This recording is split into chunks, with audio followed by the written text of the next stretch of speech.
Welcome back to another episode of Light Beer, Dark Money. I'm Sean Noble. And I'm Chris Clements. And it is Thursday. What is the date today? February 1st. Yeah, We're in February already. It seems like every week we say the same thing, but can you believe all that's happening? Oh my gosh. Okay, so let's rewind the tape. Last week we talked about, the week before last. So the stuff we talked about last week was DeSantis dropping out, Nikki Haley coming in second in New Hampshire, Trump marching towards the nomination, Nikki staying in. And she's going to stay in at least through Super Tuesday. And then the leaked tape that Carrie Lake did on Jeff DeWitt and my explanation of what my tape would be if it gets leaked. Yes. Because I had lunch with her and told her not to run for the Senate. So we talked about that. And then since then, we've had the state meeting. We have a new chairwoman.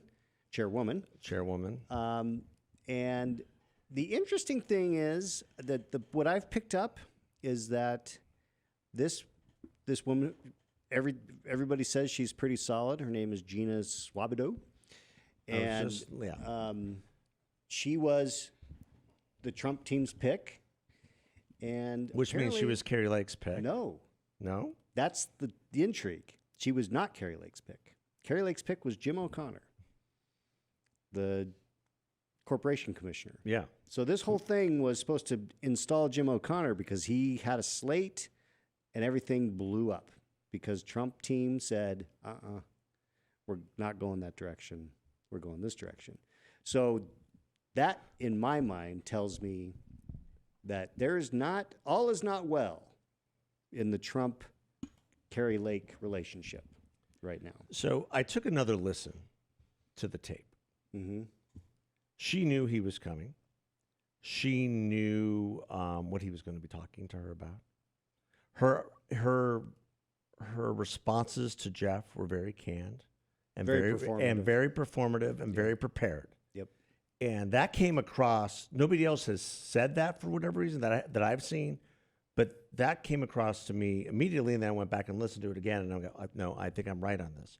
She knew he was coming. She knew what he was going to be talking to her about. She purposely taped him to entrap him in this narrative, and he says that it's, poorly edited and there was other things there. He resigned, and then apparently, as reported by the Republic and others, was going to unresign leading up to the meeting, but thought better of it. Well, I think actually what I had heard is that he was not going to resign, and then he was told by the Lake team, well, we'll release more even tapes. worse tapes. But even then, when he was talking to his deputies, he thought about not just standing firm and fighting, is my understanding. If I'm wrong, call me out on it. That's fine. But the thing is, and I think what's driving now the facts that you're presenting is if you're Donald Trump and you're listening to this and you're hearing all this, and he canceled his appearance at the state meeting, the fundraiser. That he was supposed to be in Phoenix the day before at a big massive fundraiser. Yeah, canceled it. And that blew everything up even more. And what a mess the Republican Party is in the state of Arizona. Yeah. It's just a complete leaderless mess. Now, I wish the new leader well, but it's going to be... It'll be challenging because you have a lot of infighting. I mean, the state meeting was a mess. I mean, it went on for hours because you had adjourn till late at night. Yeah, you had factions fighting each other, which is, I remember years ago being at state meeting and there'd be some faction that was throwing bombs and be like, oh my gosh, there's always going to be somebody. Yeah. That's that much more crazy. It's that guy. Than the rest, right? You're that guy. It doesn't matter how crazy it gets. There's still more crazy. Yeah. And, I remember, and I tweeted this, I remember the good old days when you could have a state meeting, you could elect a chairman, and you could go to lunch. They didn't even start voting until after 4 p.m. Yeah. I mean, this thing didn't get adjourned until like 9 p.m. Well, I mean, Trump, canceling too kind of blew the whole meeting up from the beginning. Yeah, so everybody got scrambling is what I've read. What I can't figure out, and this is why this is why it's evident that there's some tension in Trump world over what Kerry did. Jeff DeWitt was the first statewide elected official to endorse President or then Donald Trump candidate in 2015. Jeff DeWitt was the first statewide. You said it last week. holder. He has been consistently in the Trump camp From day one. From day one. From day one. Oh, before anybody else. And by the way, what he was talking to Kerry Lake about, everybody gets talked to about in politics. You know, Right. Hey, do you really think it's your time is to now run? the time? Is now really the time? Is there, something else you can do or someplace we can put you for the time being until we can't, until your opportunity to win is most assured? I'm gonna make a prediction. And so I texted out to you and to other people and like, congratulations to Kirsten Sinema. I mean, Because if I she think this- does really want to run and run hard, that middle lane is wide open. it's just become the release of this tape was a strategic error by Kerry Lake because it's now made Kirsten Sinema even more viable. And you have to wonder. I mean, if she's taping everybody, did she tape Donald Trump? Well, yeah, She must have. yeah. I'm guessing Donald Trump is kind of going. Maybe that's why he canceled. Maybe. Didn't want to get taped again. Yeah. But here's my prediction. When Jeff DeWitt was saying, these powerful people back east. Power. The I Mitch am McConnells going of the world. I'm going to predict that this was actually Trump world. That if it ever comes out who the people were, it's people close to Trump. Okay. Because I never really even thought of that until we started talking about this, and I think you're right. Because I think Trump and people around Trump have figured out that Lake is likely to be a drag on Trumpland. Trump on the ticket. On the Trump train, as we said last Because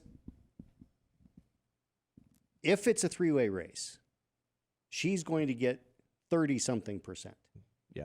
She's locked into maybe less, 25. Well, let's assume it's let's give her A third. true third. Yeah. It's 33.3%. Yeah. Right? Okay. That's her base. If that's what Trump's at, he loses. So he has to outperform her significantly. Yeah. So it's not good for him to have her on the ticket in a three-way race. And I think that they recognize that. And so their thought was, hey, let Trump win. Then you can go run for governor again, whatever. I think that's a very astute analysis and assessment. I never had considered that the people, as you said quite well, the people back east. It doesn't, I mean, I immediately went to, it's the Mitch McConnell Republican Majority Fund, blah, blah, blah. No, it could be the Trump people it's saying, the people who no, care, we're not really. Who has the most to lose? And your point last week, which was most excellent, was this isn't the same Trump campaign. No. The people running this campaign are not the ne'er-do-wells, fly-by-night, ready, fire, aim people that we had before. These are real operatives who look at real data, understand the way politics works. This isn't a popularity contest. So for her, it was you're right about the whole prepared responses. But people love me. I'm so popular. I'm the most popular Republican in the state. I'm like, really? Tell Kimberly Yee that, who got 56% of the vote. Absolutely. I mean, come on. And now is torpedoing the governor. Yeah. and her initiatives.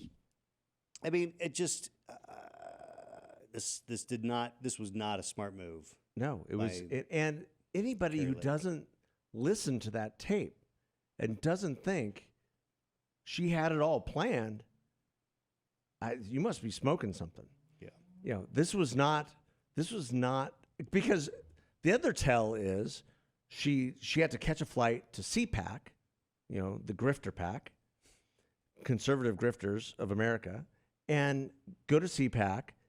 And in her speech at CPAC, she mentioned that somebody tried to bribe her. Right. So immediately, Jeff DeWitt's got to be like, what the what? Yeah. Right. Like, what the what?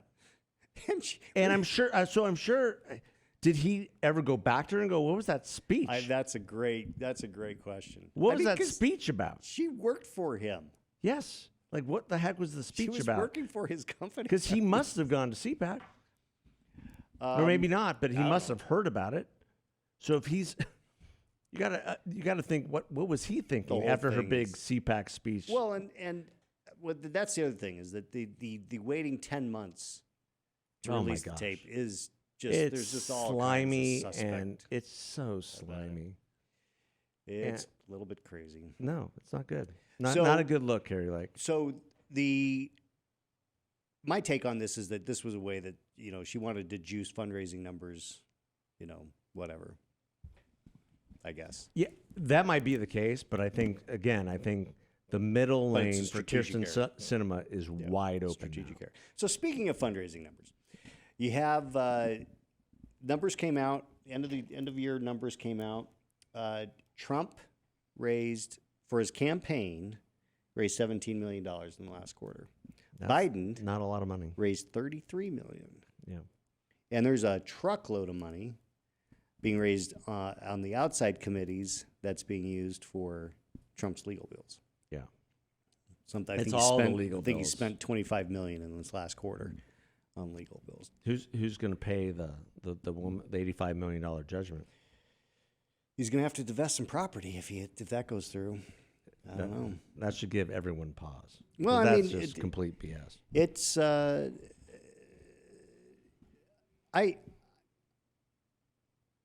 I think we don't that need to get into his Yeah, 'cause legal I- problems, the but that legal but that issues are thing the legal just issues. makes I mean, that's it's- just ridiculous. it's a problem. It's hanging over his head. He's got a lot of issues to deal with, and you know, But the fundraising numbers, to your point, are paltry. well, I mean, Nikki Haley raised. Actually, he might have raised a little bit more than 17. Nikki Haley raised 17 million in the last quarter, Okay. and so he made. Well, I she's think going to he raise raised more a little- money here in the next month. Maybe. I would be surprised if she doesn't. Well, I think that the big funders are starting to. Well, there's a couple of them that are going to RFK Jr. Well, RFK is definitely going to play a part in this. We I said it think last week. he's- The third-party candidates, don't count them out. They will decide this election. There's going to be there's going to be an impact that we don't quite understand yet.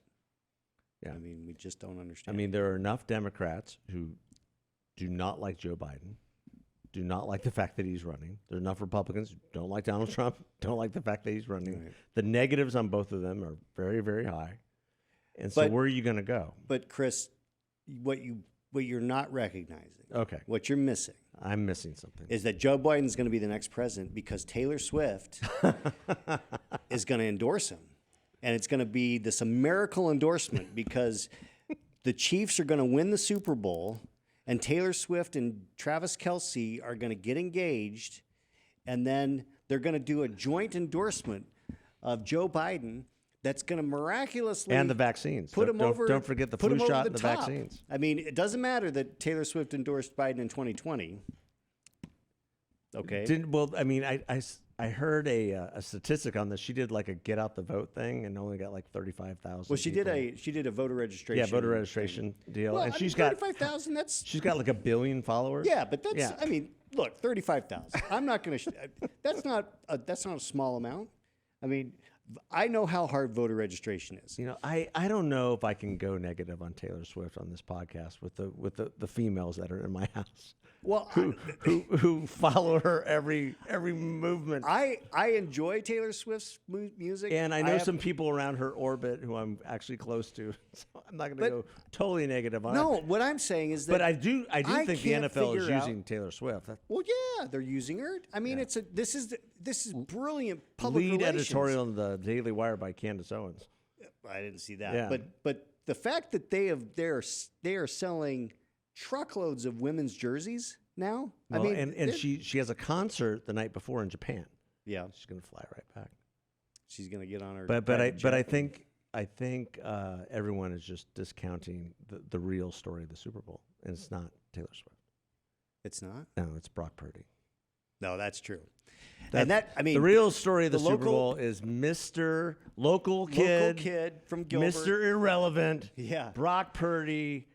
Oh, my goodness. This guy was the dead last pick in the draft. And he is now starting in a Super Bowl at the ripe old age of 24, 25. Oh, yeah. He's a kid. And the kid who should have won the Heisman, but he went to Stanford, unfortunately, that doesn't get involved in hyping out their players, Christian McCaffrey, has been nothing but like that guy. This guy, amazing. I mean, between the two of them, and San Francisco is going to give Kansas City a run for their money. I mean, and if Kansas City keeps reading their press with regard to Taylor Swift and Travis Kelce, watch out. I mean, it's going to look. The Chiefs are way more distracted than the 49ers. Listen, there's plenty of talent on the Chiefs. They're an amazing organization. Cheers to Andy Reid, who was in limbo at Philadelphia forever. Yeah. And then, hit the jackpot at KC. But Brock Purdy, God-fearing, Christ-loving, Mr. Irrelevant, making some plays this last weekend that were just... Yeah. I was like, take that, Stephen A. Smith. I mean, just... No, this will be... scampering. Somebody said he scampers. This will be a fun game. He scampered from 17 points down. I'm going to be rooting for the 49ers,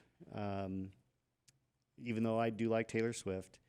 But I think all this discussion about Taylor Swift and on our side has gone crazy. Yes. This whole this is a psy-op. No, it's a PR stunt. Of course. And it has nothing to do with Biden. Who the freak cares? And if Travis Kelce and Taylor Swift are truly in love, they're meant to be together. It's all a PR. But maybe if he loses, you want the benefit of that.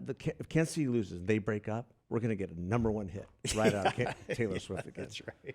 We are going to get a blockbuster it won't happen song if they win. About a breakup in her life that is more meaningful, more purposeful than the rest. Well, that's true because I've read in the tabloids. My daughter's going to listen to this. She's going to be so mad at me because I bring that up all the time. I'm like, so what do you think it's going to be called? The #1 Taylor Swift, Travis Kelce breakup song. What do you think it's going to be called? It's going to be called Red. It's coming. It's going to be called You Make Me See Red. So I read in the tabloids that their Christmas was a little tense.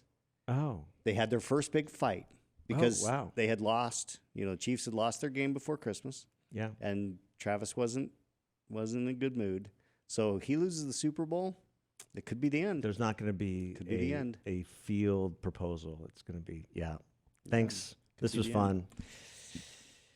And then hop on your plane, go back to Japan. Maybe strategically that's why she's going to be out of the country because she knows that the breakup is coming. Well, we'll have to talk next week more about the actual game and what to expect. Yeah, we will. We don't talk about sports here very often. No, but this is a good reason to. But I agree with you on with the conservative freak out. It's getting a little old and weird. It's weird. The CIA is not involved. The Department of Defense is not involved. This is ridiculous. It's all about the money. Yeah, it's about selling jerseys. The NFL is selling more jerseys to women than they've ever done before. Thank you, Taylor. Yeah. It's always people. It's about the money. It's about the money. Follow the money. Follow the money. Our good friend David Schweikert says all the time. Yep. How many? I'll call him up about something. He'll be like, "How many times have we had this discussion, Chris?" Follow the money. It's all about the money. Yeah. Follow the money, and then you'll know why it's happening. Right. Exactly. All right. With that, we've folks, run out of follow time. the money. Take care. God bless. God bless.